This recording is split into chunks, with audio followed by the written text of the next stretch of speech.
हरिश्चंद्र जी की कथा गरीबदास जी ने लिखी है, वो ध्यान से सुनिए, इतना आनंद आवेगा पूछो मत। गरीब हरिश्चंद्र इसमें ये बताते हैं कि उनको कितना विश्वास था, अपने वचन पर डट गए, लड़का भी बेच दिया, रानी भी बेच दी, अपने आप को भी बेच दिया, लेकिन अपने उद्देश्य को नहीं छोड़ा। गरीब हरिचंद्र हरि हेतम अयोध्या नगरी रहते, सतयुग सिंध समाद बचन सब ही सत कहते। हरिश्चंद्र जी सतयुग के अंदर हुए हैं और वो अपने सत के वचन बोला करते, सत पर रहा करते थे, असत बात नहीं कहा करते, बड़े दानी थे। गरीब सुर नर मुनि जन देव सकल मन नाही भाया, सब मुनि करी फिलाद सुनो तुम्हें तेरे भवन राया। इतनी अच्छी कीर्ति राजा हरिश्चंद्र की होगी थी कि वो देवता लोग भी उससे यानी जीलियसीकरण लागे, द्वेष रख कर लिया। तो वो विष्णु भगवान के पास जाकर कहते हैं कि महाराज एक हरिश्चंद्र नाम का मृतमंडल के राजा है, मृतमंडल में अयोध्या नगरी में राज करता है। तो वो कहते हैं सत नहीं छोड़ता, हम उसकी परीक्षा लेना चाहते हैं। गरीब स्वर नर मुनि जन देव सकल ना भाया, सब मुनि करी फैलाद सुनो तुम त्रिभुवन राया।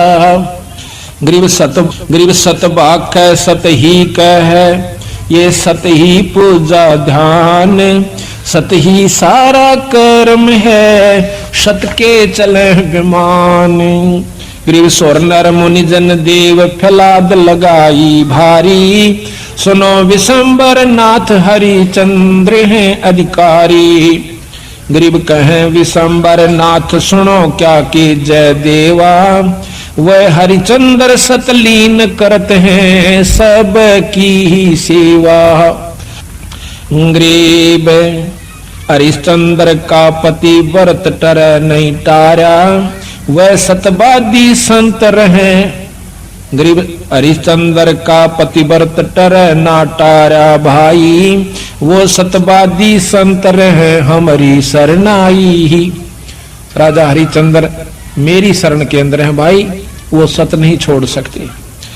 गरीब बोलत है ऋषि देव जात है हमारी पदई, सुनो सहस भुज नाथ करत हैं हम उनकी बदई।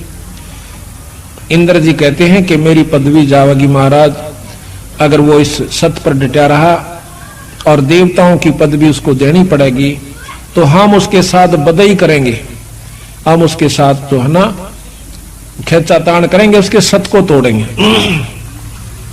गरीब गण गंधर्व सब देव सकल में ऊंचा को है, लीजिए ताही बुला हरिचंद टार जो देव है। विष्णु भगवान ने बोले भाई देख लो तारी मर्जी।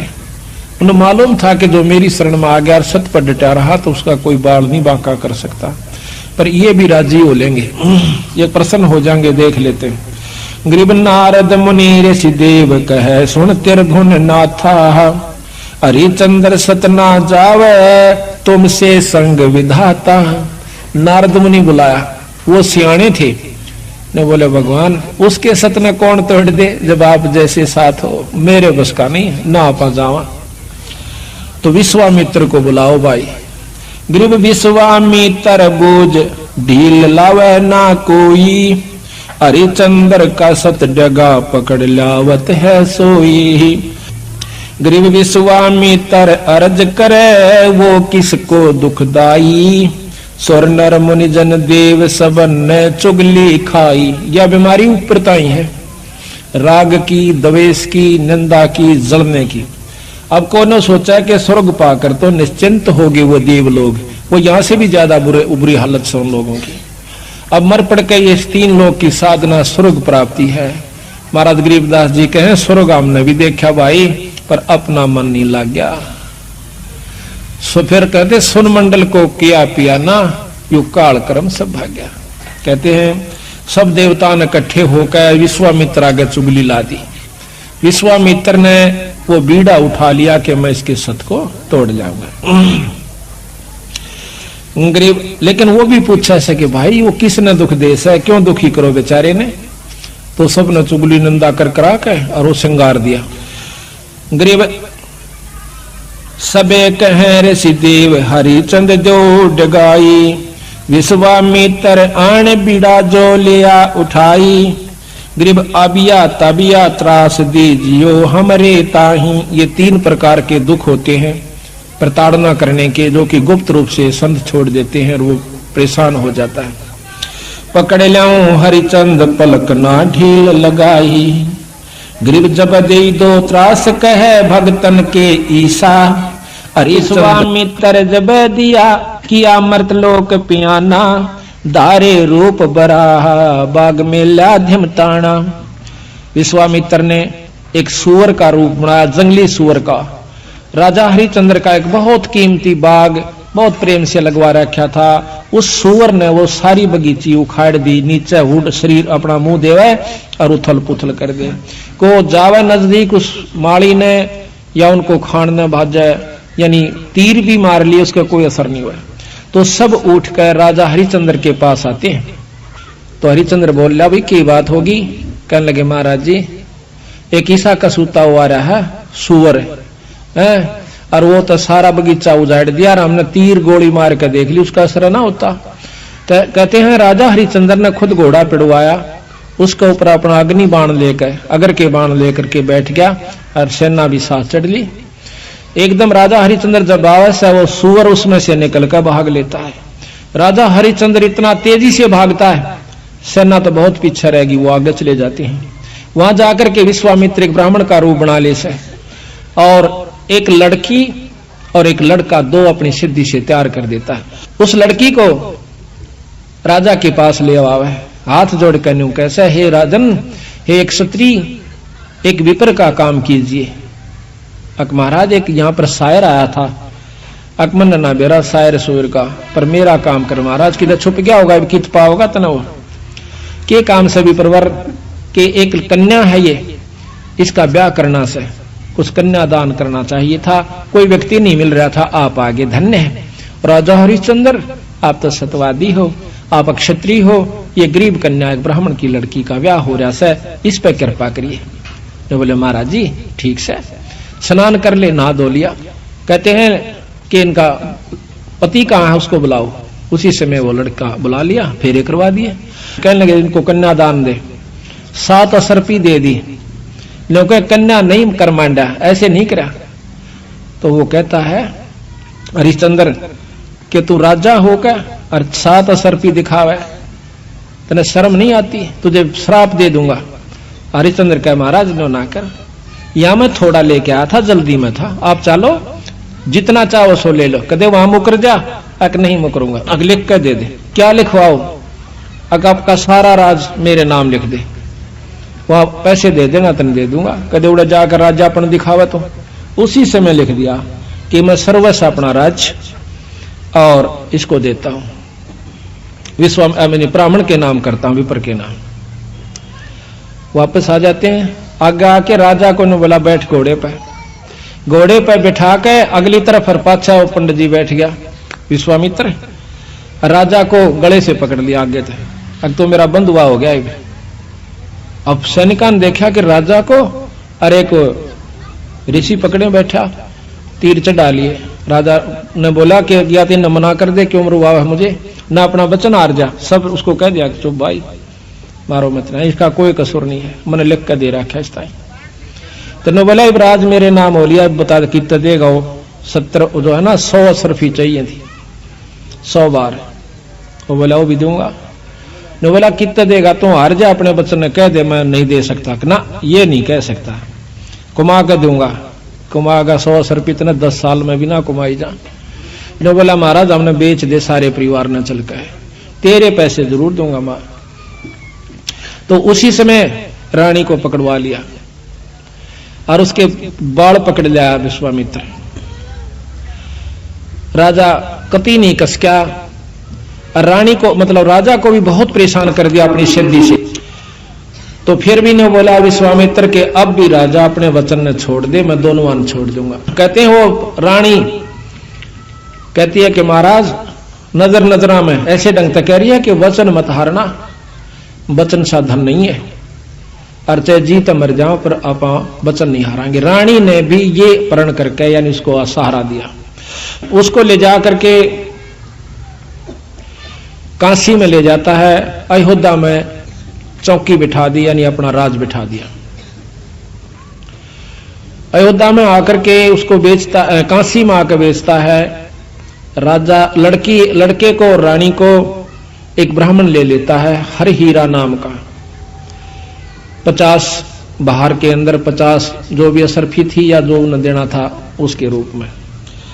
फिर आप जाकर के एक भंगी के पास जाता है। वो कहता है कि तूने मुर्द फरोश का काम करना पड़ेगा। क्या काम है महाराज? कि जो भी आवे मुर्दा उससे कफन उतार लेना ना, उसको 1.25 रुपया लेना है उससे टैक्स का। बोला अच्छा जी ठीक है, अगर छोड़ दिया तो तेरे से ले लूंगा। बिल्कुल नहीं छोड़ूंगा। ठीक है। कई दिन तक भूखा बाणा बैठा रहा। एक कहते हैं हफ्ते के बाद वो कालिया नाम का झिमर मुर्द फरोश वो आता भंगी वहां पर, कहता है कि हरिया कहा महाराज तूने भोजन नहीं खा रहा? महाराज आपने भोजन की कही नहीं थी। कहाँ खाऊं? ओ तेरे की, एक दुकान बता दी कि वहां से ले आ और अपना खा लिए, पैसे का हिसाब मैं आप कर दूंगा। तो वहां जाकर के वो क्या करता है, भोजन ले लिया एक व्यक्ति का। इतने में विश्वामित्र आकर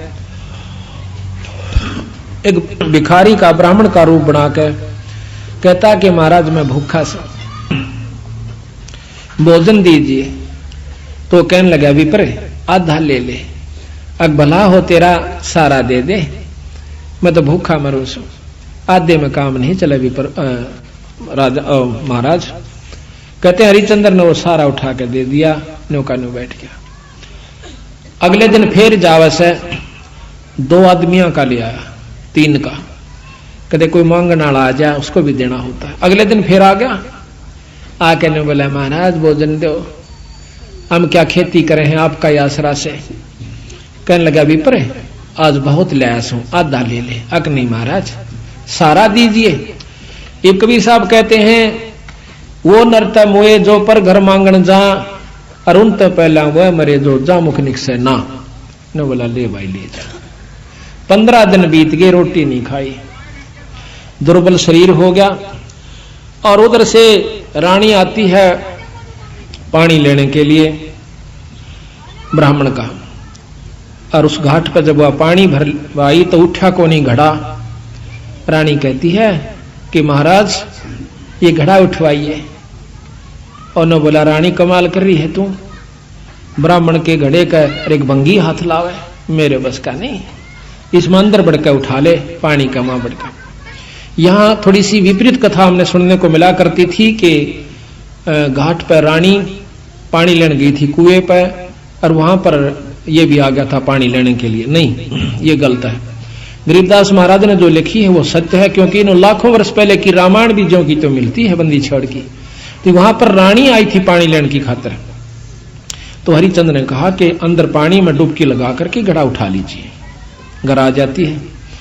कुछ दिनों के बाद लड़का रोहतास उस पंडित जी की खातिर फूल लेने जाया करता था। वो रोजाना फूल ला करके पंडित जी को दिया करता था। वो अपने देव के ऊपर, अपने इष्ट के ऊपर पूजा किया करता था। एक दिन कहते हैं रोहतास फूल लेने के लिए जावा है, विश्वामित्र वहां पर एक सर्प का रूप धारण करके वो छोरे को डस लेता है। तो पड़ा पड़ा रोहतास ने कहा ऐसा कि माली मेरी मां ने जिक्र ना करिए भाई, पंडित जी ने बता दे जाकर।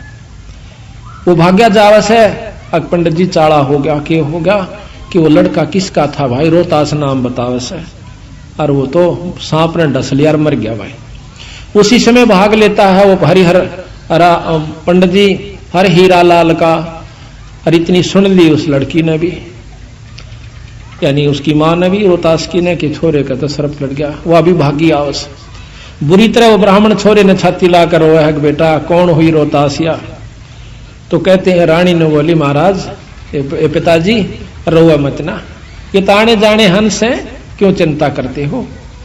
उस मां ने उस ब्राह्मण का ढाढ़स बढ़वाया कि ये तो आना जाना खेल से, रो मत ना महाराज, हम सब ने जाना से, हमारे साथ होनी थी सो होगी, कोई बात नहीं। अब वहां से लेकर के वो लड़के का कफन उसके ऊपर लपेट के कपड़ा चल देती है। अब गरीब की गेला कौन जा, हरी हीरा और 2-3 जने वो जाते हैं, जाकर के मर्द घाट पर लुटा देती है, फूकन की तैयारी करे से इधर उधर से लकड़ी तैयार करके। तो इतने में हरिया आ जाता है। हरिश्चंद्र कैसा कि माई वो दे टैक्स 100 रुपया काट। तो वहां पर वो कहती है कि महाराज ये आपका बेटा रोहतास है, अग मेरा कोई पुत्र नहीं है, और मैं आपकी रानी सू, कोई पुत्र नहीं, मेरा कोई बेटा नहीं, 100 रुपया दे दे। जो बोली चाला कर रहे हो कि यहां पर मैं किस पहले आऊं, इस नगर में मैंने कोई जानता भी कोई ना, और ना मेरा कोई भाई। इतनी कहकर रो पड़ती है, कहने लगे अड़ ये को नहीं चल रहा, 100 रुपया दे दे, मैं नौकर प्रयास हूं आज। तो वो कहती है कि मेरे पास पैसा नहीं, कफन उतार लेता है और नो कहकर वह पागल हो जाती है और उस लड़के की लाश को पानी में डाल देता है। वह रोती हुई सिर्फ पागल होगी, अकीब रह भी के गया, पति विमुख, पुत्र है नहीं, पागल होगी, सिर के बाल पाड़ती हुई। और फिर विश्वामित्र ने क्या करा, एक अंधी चला दी, जंखाड़ चला दिया। कौन जावा गरीब की गेला, सब आप अपने घर न टल गए। वह जाकर के एक मंडी में सिर छुपा लेती है, पड़ी पड़ी रोए, बेहोश हो जाती है। उधर से विश्वामित्र ने क्या करा, एक बहुत बड़े अधिकारी का लड़का एक बाघ का रूप बनाकर, चीते का रूप बनाकर छोरा मार दिया, पाट दिया और भाग गया लेकर के। वो ढूंढ पड़ी, जब वो विश्वामित्र ही दूसरा रूप बना के कहता है कि आज मैं बताऊंगा थारे छोरे ने एक डायन ने खा लिया।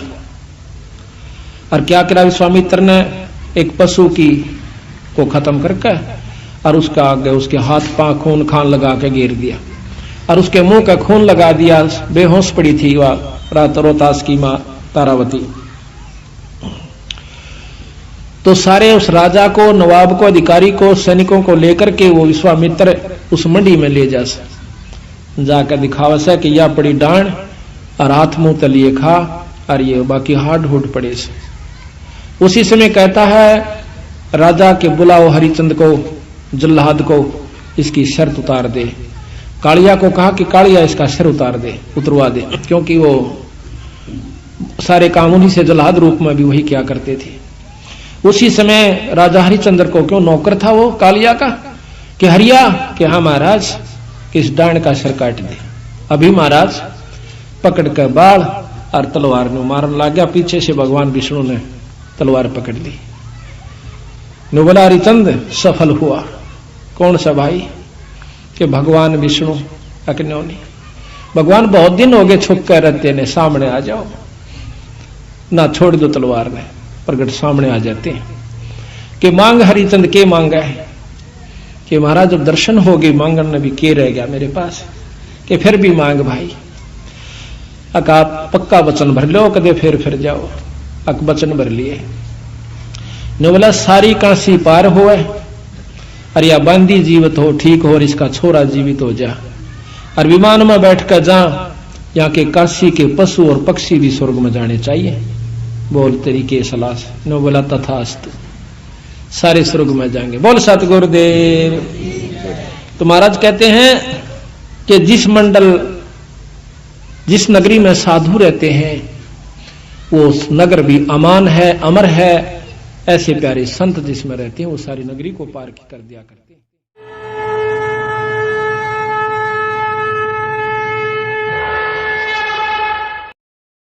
ऐसे और वीडियो देखने के लिए चैनल को सब्सक्राइब करें और वीडियो को ज़्यादा से ज़्यादा शेयर करें। और हाँ, वीडियो के बारे में अपनी महत्वपूर्ण राय हमें कमेंट बॉक्स में जरूर बताएं। धन्यवाद।